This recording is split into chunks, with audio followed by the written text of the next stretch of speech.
Hai people of tomorrow, selamat datang di Well Podcast, Wellness Education Lifestyle Learning. Dengan aku Iis Jayanti, host yang akan memandu podcast kita pada siang hari ini.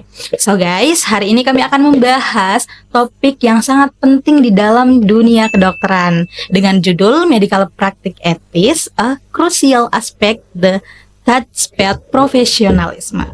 Kami akan menyelipkan kuis di tengah podcast nih. Jadi simak dengan baik ya. Di sini kita sudah kedatangan narasumber kita, Dr. Nanang. Selamat pagi, Dok. Selamat siang. Selamat siang, Dok. Mungkin boleh memperkenalkan dirinya dulu, Dok. Oke, terima kasih Iis ya. Ya, Dok. Oke, hello people of tomorrow. Jadi perkenalkan, nama saya Dr. Nanang Zulkarnain, MHPE, Master of Health Profession Education. Jadi latar belakang saya adalah sebagai dokter umum dan pendidikan kedokteran dan kesehatan. Dan Baik. kebetulan saya juga dosen di FK Unipos. Baik, Dok. Sesuai dengan judul temanya, kita akan membahas terkait dengan etika yang membentuk profesional kerja seorang dokter. Oke. Mungkin sebelumnya dokter bisa menjelaskan terkait dengan etika itu sendiri seperti apa sih, Dok? Dan juga prinsip-prinsipnya yang dipegang oleh tenaga medis. Tenaga medis. Iya. Oke. Terima kasih Kak Iis ya. Jadi memang kalau kita membahas tentang etika itu kan hal yang sangat luas. Iya. Dan memang etika ini mengikat kepada siapapun, entitas apapun, individu siapapun. Jadi mau kita ada di Makassar kah, mau orang lain ada di Jakarta kah, mau yang di luar negeri sekalipun, itu tetap ada namanya etika. Jadi etika itu sebagai batasannya kita, ada yang membatasi kita dari prinsip dan nilai-nilai moral yang berlaku di masyarakat itu. Jadi kalau kaitannya dengan tenaga medis berarti berkaitan dengan perilakunya, perbuatannya tenaga medis dan sikap profesionalisme dalam menjalankan kehidupan dan pekerjaannya sehari-hari, baik terhadap pasiennya maupun teman sesama nakes sendiri, gitu. Baik, Dok. Jadi kita sudah tahu nih terkait dengan seperti apa dan bagaimana etika kedokteran itu sendiri. Nah, saya mungkin dan pemirsa juga penasaran nih, Dok. Seperti apa yang sekiranya menjadi tantangan dalam dunia kedokteran dalam pelaksanaan etika itu sendiri, Dok? Oke. Tantangan itu sangat banyak di era digital sekarang ya, Iis ya. Jadi memang apalagi sekarang seolah-olah orang itu, siapapun itu kayak sudah tidak memahami apa arti etika itu sendiri. Bahkan di dunia medis sekalipun, karena kita lihat sekarang kita banyak sekali dengar atau baca berita-berita yang ya tidak menyenangkan lah bagi dunia kedokteran dan dunia medis secara umumnya, bahwa memang tantangannya itu bersifat personal juga. Bagaimana sih, sejauh mana orang tersebut bisa membatasi dirinya dan paham akan nilai moral yang sedang berada di lingkungan tersebut. Jadi sebagai contoh nih, saya sebagai dokter misalnya, saya praktek di klinik, kemudian karena ada pasien-pasien saya, jadi saya harus tahu nih bagaimana saya berperilaku dan melakukan perbuatan apapun di depan pasien. Bagaimana saya berkomunikasi, bagaimana saya merahasiakan identitas pasien terhadap pasien-pasien saya yang lain, seperti itu. Jadi kembali lagi bahwa memang hal yang seperti ini tantangannya bisa berbeda tiap orang, tetapi prinsipnya adalah etika itu menjadikan kita tahu yang mana yang benar, yang mana yang salah. Iya, Dok. Baik, Dok. Cukup banyak ya, Dok. Ya. Tantangan dari etika medis ini. Nah, kira-kira, Dok, seberapa penting sih etika medis ini dalam dunia kedokteran? Pasti penting sekali, sama seperti profesi-profesi lainnya, mau profesi yang di luar tenaga medis sekalipun, pasti ada yang disebut etika profesi. Nah, kita bahaskan etika kedokteran, artinya kita harus tahu, oh ini etika kedokteran nih, harus menjadi pegangan dan pedomannya kita selama berpraktek dan berkomunikasi ke orang lain, siapapun itu. Jadi hal ini kiranya biasanya timbul pada saat mungkin kalau dalam hal kedokteran mungkin mahasiswa diajarkan apa sih etika kedokteran itu, bioetiknya seperti apa, bagaimana sih kita menangani pasien, bagaimana sih kita mengutamakan pasien, misalnya bagaimana sih kalau misalnya ada pasien yang tidak mau diobati misalnya, itu kan semua bagian dari etika kedokteran. Itu luas sekali. Nah, ini berjalan seiring proses pendidikannya hingga menjadi dokter, dan itu diharapkan memang pendidikan kedokteran ini kaitan dengan etika itu bisa berjalan sinergis dan bisa menjadi pedoman yang layak sebagai dokter ke depannya. Seperti itu. Baik dok, dari pemaparan dokter, saya dan juga teman-teman podcast setia mungkin jadi tahu bagaimana sih pentingnya etika di dalam kedokteran. Nah, sekarang kita masuk ke dalam sesi tanya jawab nih dok. Boleh, ya. Nah, kami telah mengumpulkan 2 pertanyaan dari 2 orang yang beruntung melalui question box story Instagram pada podcast kita hari ini. Nah, semoga dokter berkenan untuk menjawab pertanyaan-pertanyaan dari teman kita. 20 juga nggak apa-apa.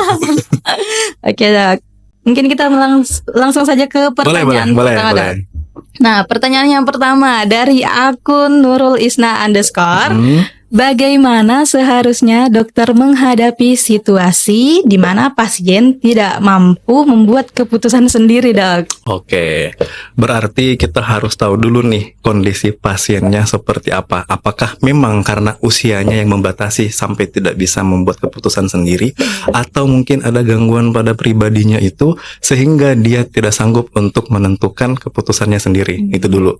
Yang seperti ini kan pasti biasanya, entah contohnya mungkin pada kasus anak-anak, pasti yang dilibatkan orang tuanya yang mengambil keputusan. Tapi kalau misal ternyata orang yang telah dewasa tapi nggak bisa mengambil keputusan, nah itu harus cari tahu dulu ada gangguan mental atau tidak, ada gangguan yang lain organik atau tidak gitu.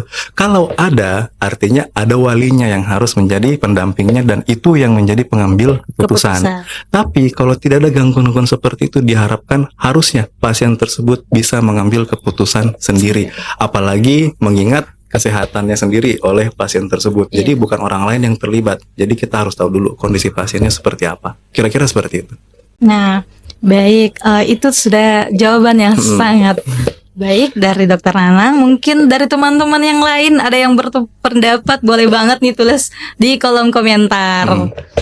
Nah, mungkin kita lanjut ke pertanyaan yang kedua, dok. Nah, selanjutnya pertanyaan yang kedua itu dari Putu Kristina. Pertanyaannya yaitu terkait dengan apakah kerahasiaan medis dapat dilanggar dalam situasi tertentu. Bagaimana ya, dok? Mohon penjelasannya, dok. Berarti kaitan dengan informasi pasien ya? Dok, kerahasiaan. Oke. Kerahasiaan pasien itu ya jelas namanya rahasia, nggak boleh ditahu. Iya, dok. Jadi kalau saya coba kasih contoh nih. Ada pasien datang ke klinik, suami istri. Ya. Nah, suami istri ini kan datang dua-duanya konsultasi ke saya misalnya. Ya. Kemudian si bapak ini ternyata memberitahukan keluhannya segala macam, kita ngarahin untuk pemeriksaan A, B, C misalnya. Udah. Si ibunya juga demikian, sama, kita arahkan ke pemeriksaan A, B, C setelah kita dengar dari keluhan-keluhan utamanya pasien. Hasil muncul di situ. Entah hasil lab atau hasil apa segala macam.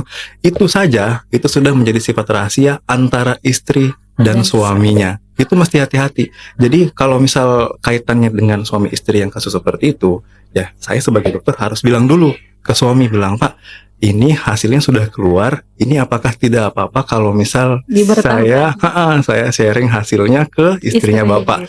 Begitupun sebaliknya. Itu contohnya. Jadi kerahasiaan pasien itu dia bersifat, namanya juga rahasia, harus jangan diberitahukan orang lain tanpa persetujuannya. Kalau misalnya kasus yang lebih besar, kayak contoh di rumah sakit dan ternyata ada orang lain yang mau melihat rekam medis pasien, nah itu nggak boleh.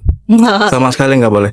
Kalaupun misal butuh sekali untuk kegiatan penyelidikan atau penyidikan segala macam, pasti ada surat dari instansi tersebut untuk meminta diperlihatkan data dari pasien. Intinya, apalagi kayak gini. Contoh kayak misal ada yang kayak kemarin yang viral itu, ada nakes yang ternyata saat di ruang operasi sedang live. Nah, itu kan sebenarnya ya kalau ngomong etika kedokteran ya enggak betul itu. Itu enggak betul. Artinya apa? Itu saja yang bukan bersifat data pasien, apalagi yang langsung live di situ terang-terangan.